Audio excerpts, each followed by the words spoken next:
আসসালামু আলাইকুম, সবাইকে স্বাগতম।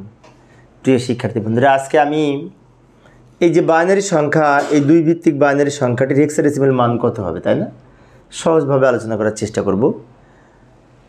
তো এই হেক্সাডেসিমাল হচ্ছে 16 ভিত্তিক সংখ্যা। এখন এই যে বাইনারি সংখ্যাগুলো রয়েছে, বিটগুলো রয়েছে, এই বিটগুলোকে আমরা চারটা বিটে ভাগ করব। চারটা বিটে, এই যে আমি এখানে করে দেখাচ্ছি।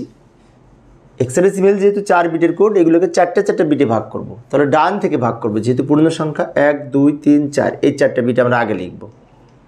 তারপর এই 100 লিখব।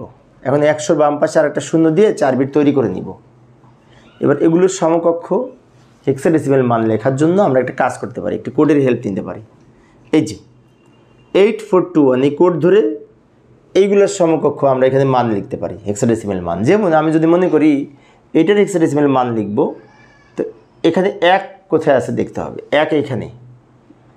এখন এই 4 যেখানে সেখানে কিন্তু 1। এটা যদি আমি এখানে এটার সাথে সেট করি, তাহলে যেখানে 4 আছে সেখানে কিন্তু 1, সেজন্য 4 এখানে বসবে।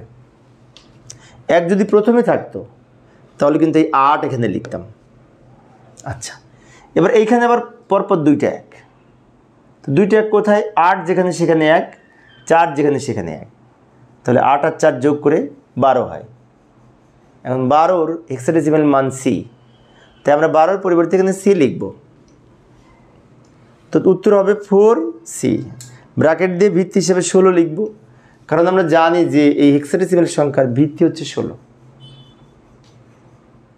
তো প্রিয় শিক্ষার্থী বন্ধুরা, আমার এই অঙ্কটা যদি তোমরা বুঝে থাকো, অনুরূপ আমি একটি অঙ্ক বাইনারি সংখ্যা উপস্থাপন করলাম। এই বাইনারি সংখ্যাটির হেক্সাডেসিমাল মান কত হবে তা নির্ণয় করে কমেন্টসে জানানোর চেষ্টা করবে। উত্তর কত হয়েছে জানালে খুশি হব। তো আশা করি তোমরা পারবে। পরিশেষে সবাই ভালো থাকবে এবং সুস্থ থাকবে, এই কামনায় খোদা হাফেজ।